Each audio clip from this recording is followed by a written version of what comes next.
Hello friends. Badarpur hi tech की तरफ से मैं मोहम्मद फरीद आप सभी का स्वागत करता हूं। तो आज की वीडियो में हम जानने वाले हैं कि आईसी को किस तरीके से रिवॉल्व करना है। आईसी को रिवॉल्व करने के लिए हमें कुछ ये सामान चाहिए। इन टूल्स का इंट्रोडक्शन मैं आपको दे देता हूँ। सबसे पहले हमें चाहिए बीजीए पेस्ट। ये बीजीए पेस्ट है।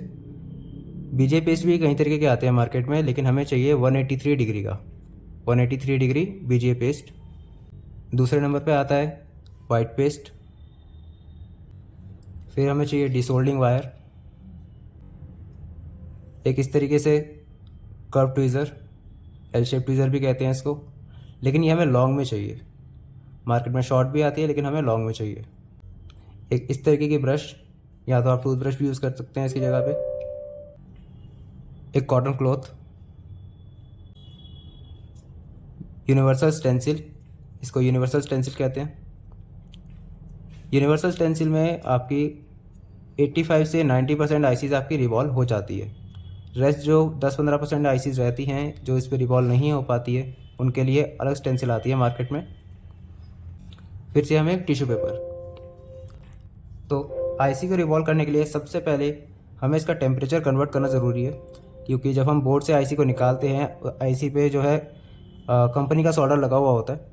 तो जो कंपनी का सोल्डर होता है वो होता है ऑलमोस्ट 227 से 300 डिग्री सेल्सियस का होता है, जो कि बहुत ही हाई टेम्परेचर होता है। उसी पे अगर हम बिना टेम्परेचर कन्वर्ट करे अगर हम रिवॉल्विंग करना स्टार्ट कर देते हैं तो कहीं ना कहीं हमारा या तो प्रोसेस फेल हो सकता है, या तो रिवॉल्व अगर होती है तो सही से नहीं होगी, अगर हो भी जाती है तो कहीं ना कहीं जो बॉल्स है वो मिसिंग रहेंगी। तो टेम्परेचर कन्वर्ट करने के लिए सबसे पहले हमें लगाना है इस पर वाइट पेस्ट। और आईसी के काम में नॉर्मल पेस्ट का यूज़ नहीं होता, जो येलो वाली नॉर्मल यूज़ करते हैं उसका यूज़ नहीं होता। वाइट पेस्ट लगाया। वाइट पेस्ट लगाने के बाद हमें थोड़ा सा इसमें बीजीए पेस्ट लगाना है।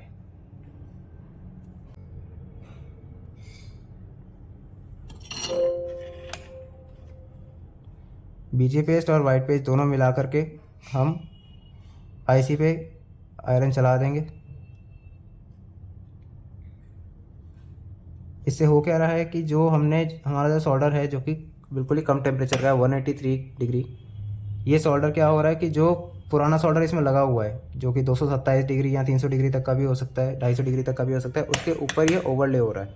तो उससे हो क्या रहा है, जो ऑलरेडी हाई टेम्परेचर का सोल्डर है वो कन्वर्ट हो रहा है लो टेम्परेचर पे। इससे फ़ायदा ये होगा कि जब हम काम करेंगे तो इस पर हमें बहुत ज़्यादा हीट देने की ज़रूरत नहीं पड़ेगी, क्योंकि अगर हम इसमें बहुत ज़्यादा हीट देते हैं आईसी पे, अगर बहुत ज़्यादा हम हीट का यूज़ करते हैं तो आईसी हमारी ख़राब हो सकती है। इसका हमने टेम्परेचर कन्वर्ट कर लिया। टेम्परेचर कन्वर्ट करने के बाद वाइट पेस्ट लगाएंगे थोड़ा और इसको डिसोल्ड कर देंगे। डिसोल्डिंग वायर से डिसोल्ड कर देंगे। और ध्यान ये रखना है कि डिसोल्डिंग के टाइम पे पेस्ट थोड़ा ज़्यादा लेना है हमें, क्योंकि अगर हमने पेस्ट कम लिया तो उस केस में डिसोल्डिंग वायर हमारी आईसी पे चिपक सकता है, जिससे कि इसके पैड्स भी उखड़ सकते हैं। बिल्कुल ही हल्के हाथ से चलाना है आयरन, कोई ज़बरदस्ती नहीं करनी, बिल्कुल ही आराम से चलाना है। डिसोल्ड होने के बाद हम इसको किसी भी टाइप के क्लीनर से क्लीन कर लेंगे। बट ध्यान ये रखना है कि आईसी अगर हीट है, जब तक आईसी हीट है तब तक हमें कोई इसमें क्लीनर अप्लाई नहीं करना। अगर हम ऐसा करते हैं तो कहीं ना कहीं हमारी आईसी डैमेज हो सकती है, इंटरनली डैमेज हो सकती है।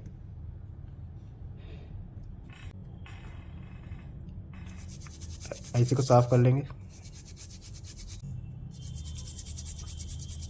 अगर आप टूथब्रश का यूज़ कर रहे हैं तो मीडियम वाला का यूज़ कीजिएगा,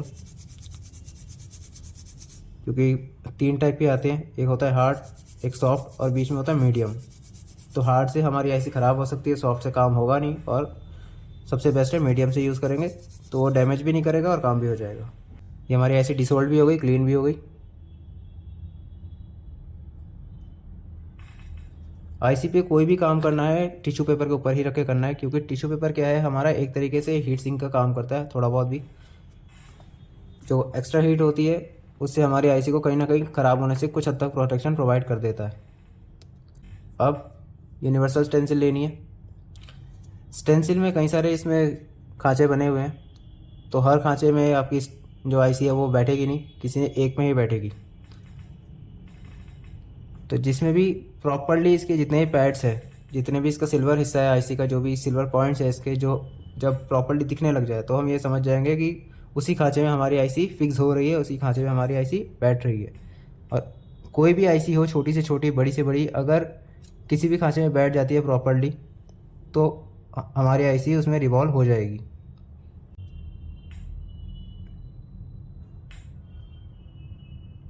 जैसा कि हम देख पा रहे हैं कि हमारी आईसी इस खांचे में बिल्कुल ही प्रॉपर्ली फिक्स हो चुकी है। इसके जितने भी सिल्वर पॉइंट्स हैं हमें प्रॉपर्ली नज़र आ रहे हैं।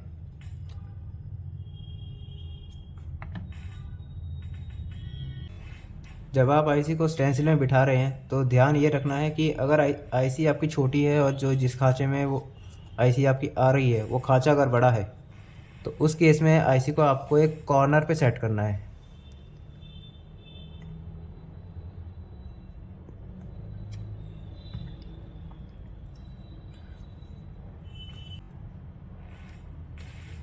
अभी हमें ये पता लग गया कि इस खांचे में प्रॉपर्ली आ रही है। तो अब कॉटन क्लॉथ में थोड़ा सा बीजीए पेस्ट लेंगे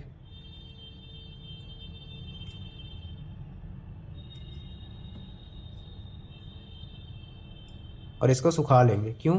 क्योंकि इसमें क्या होता है, फ्लक्स पेस्ट बहुत ज़्यादा होता है। बीजीए पेस्ट बेसिकली अगर देखा जाए होता क्या है, बीजीए पेस्ट बेसिकली ये सोल्डर ही होता है लेकिन पेस्टेड फॉर्म में होता है। तो इसमें भी फ्लक्स पेस्ट होता है। तो इतना ज़्यादा फ्लक्स पेस्ट अगर इसमें रहेगा और हम डायरेक्टली अगर इसको यूज़ कर लेते हैं तो उस केस में जब हम हीट देंगे तो जो बॉल्स बनेंगी वो पेस्ट के साथ तैरते हुए बाहर आ जाएगी। इसलिए हमें इसको पहले सुखा लेना है। बहुत ज़्यादा भी नहीं सुखाना, थोड़ा सा सुखा लेंगे। अब आईसी को प्रॉपर्ली सेट करेंगे। एसएमडी की हीट रहेगी 250, एयर बिल्कुल ही मिनिमम। स्टेंसिल को थोड़ा सा प्री हीट कर लेंगे पहले। इससे होता क्या है कि जो हमारा बीजीए पेस्ट है वो प्रॉपर्ली अप्लाई हो पाता है।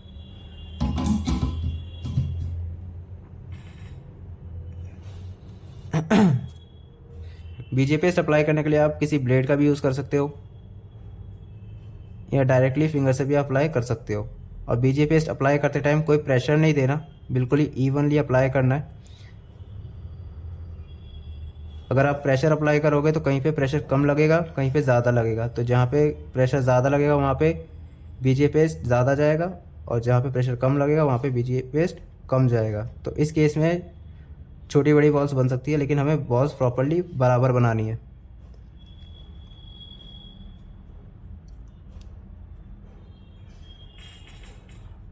पूरे में अप्लाई कर देंगे, पूरी आईसी में अच्छी तरीके से अप्लाई कर देंगे। उसके बाद जो एक्स्ट्रा है, जो भी ऊपर से आ रहा है एक्स्ट्रा, उसको क्लीन कर लेंगे, कॉटन क्लॉथ से क्लीन कर लेंगे।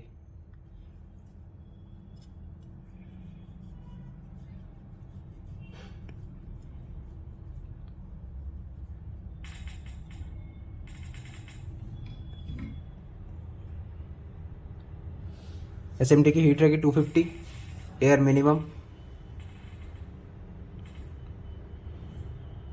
मिनिमम से मतलब है या तो 0 या तो 1। अगर आपके एसएमडी में 0 जाता है तो 0, अदरवाइज 1।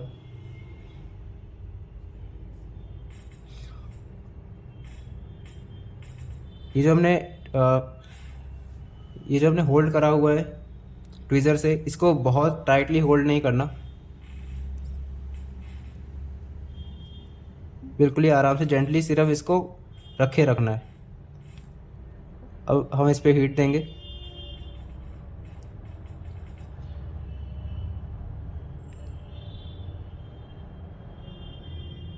हीट लगातार नहीं देनी है। हीट अगर आप लगातार देंगे तो उस केस में स्टेंसिल फूल जाएगी। स्टेंसिल फूलने के केस में भी हमारी रिवॉल्विंग फेल हो सकती है।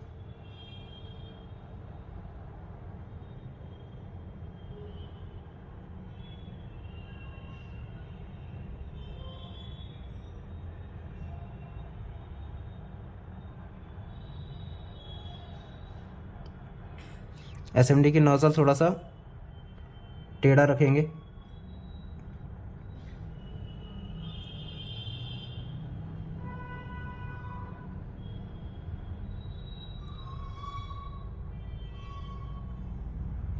लगातार एक जगह हीट नहीं देनी।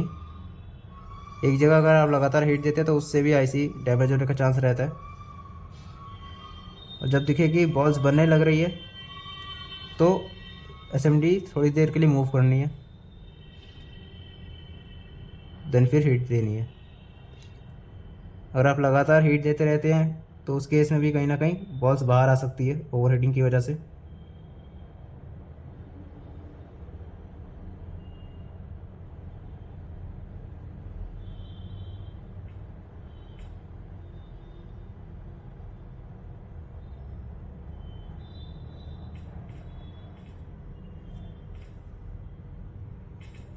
आईसी की सारी बॉल्स बन चुकी हैं, बट फ़ौरन इसको नहीं हिलाएंगे। अगर हम फ़ौरन मूव कर देते हैं तो अभी सारी बॉल्स मेल्ट हो रखी है, फ़ौरन अगर मूव कर देते हैं उस केस में भी आईसी की जो बॉल्स है वो डैमेज हो सकती है।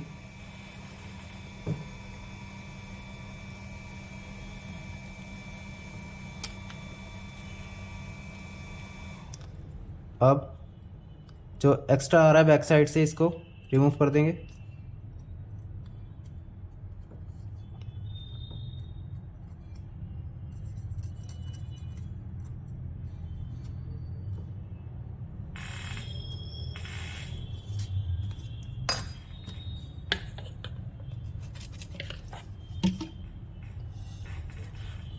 पीसीबी क्लीनर और ब्रश से इसको ऊपर से चला देंगे थोड़ा सा।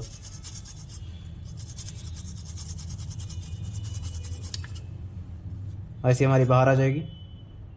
देन ऊपर से थोड़ा इसको साफ कर देना है जो एक्स्ट्रा बॉल्स है, क्योंकि ये यूनिवर्सल स्टेंसिल है।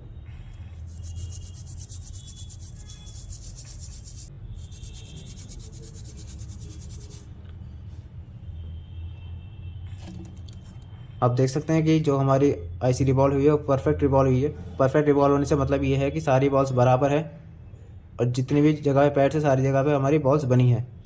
तो परफेक्टली रिवॉल्व होने का मतलब यही है कि सारी बॉल्स बराबर होनी चाहिए।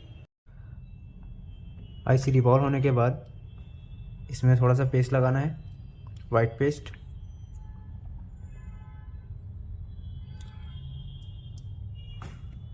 और जितनी सेटिंग पे हमने इसको रिवॉल्व करा था, जितनी सेटिंग पे हमने इसको रिवॉल्व करा था उतनी सेटिंग पे थोड़ी सी इसको हीट देनी है, ज़्यादा देर नहीं।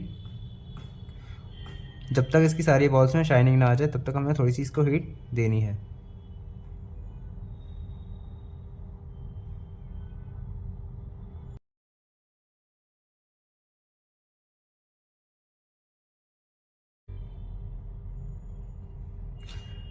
और ध्यान इस बात का रखना है कि जब हमने वाइट पेस्ट इस पर लगाया है और हम हीट दे रहे हैं, इस दौरान ज़रा सा भी बीजीए पेस्ट इस पर ना हो। अगर ज़रा सा भी बीजीए पेस्ट इसके साथ आ जाता है तो उस केस में सारी बॉलें शॉर्ट हो सकती है।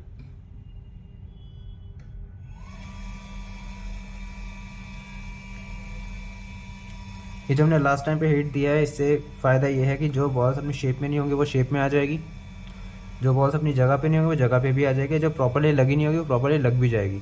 तो लास्ट में हीट देना ज़रूरी होता है।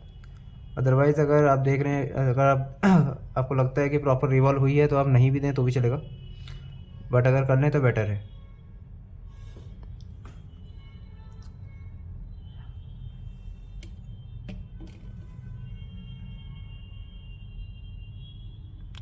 आईसी थोड़ी ठंडी होने के बाद क्लीन कर लेंगे।